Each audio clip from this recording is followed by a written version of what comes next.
अब जैसे ये पंथ चल रहे हैं कुछ, ये कहते हैं सतलोक में सचखंड में चलो और वहां परमात्मा निराकार है, सतपुरुष है ही नहीं वहां पर, और आत्मा ऐसे मिल जाएगी वहां जैसे बूंद समुद्र में।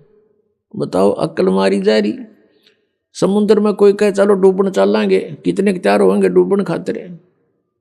यहां वैसे हाँ भरे जाओ बेशक, पर डूबन का टाइम आओगा जब एक नाव डूबे उड़ा सारे भाग जाएंगे छोड़ के। तो यहाँ ये नकली पंथ चल रहे हैं, ये कहते हैं वहां भगवान है नहीं, निराकार ही प्रकाश है। तो वहां क्या करेंगे हम जाके, जब भगवान नहीं, हम तो परमात्मा को मिलने चले हैं, परमात्मा वहां है नहीं। अब जैसे कोई गाय की महिमा गाता है, गाय दूध देती है, बहुत अमृत सा दूध देती है, बड़ा लाभदायक पशु है, और सभी की इच्छा होती है भी हम गाय लें, और फिर कहें गाय तो है ही नहीं, गाय तो निराकार है, या कोई ये थोड़ी हुई कोई। परमात्मा की इतनी महिमा बता रखी है वेदों में, सदग्रंथों में, जिन महापुरुषों को आकर मिले हैं उन्होंने अपने आंखों देखा हाल भगवान का बता रखा। अब उनको हमने अनदेखा कर दिया, इन झूठों की बातों को स्वीकार कर लिया। ये नकली पंथ, जो ये राधा स्वामी पंथ, जय गुरुदेव पंथ, धन धन सतगुरु पंथ, ये सारे झूठ बोले कति 100 की 100। इनमें किसी ने भगवान नहीं मिला, कख नहीं पता इनको। अगर परमात्मा मिला होता ये निराकार बताते। सदग्रंथ सत बतावे कि उस सह शरीर है, मनुष्य दृश्य है, आंखों देखा संत बताते हैं, दानक रूप रहा करतार,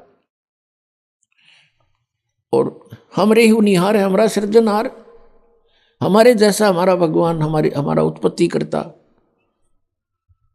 तो पुण्यात्माओं, दास का उद्देश्य है कि पहले हम अपने जिन सदग्रंथों को सही मानते थे उन्हीं से परिचित हों, फिर दिखता को नहीं भगवान के पहचान की, और मोक्ष की कोई समस्या खत्म, क्योंकि इतना सिंपल मार्ग है, इस जैसा मार्ग नहीं। इन काल के दूतों ने काल प्रेरणा से अपनी प्रभुता दिखाने के लिए हठ योग शुरू कर दिए, सिद्धियां प्राप्ति करने के लिए खड़े होकर तप, उल्टा होकर के तप, और नरे अनुष्ठान करने लगे सुहा करके। ये तो नाशकरण की भी ढूंढा करते थे।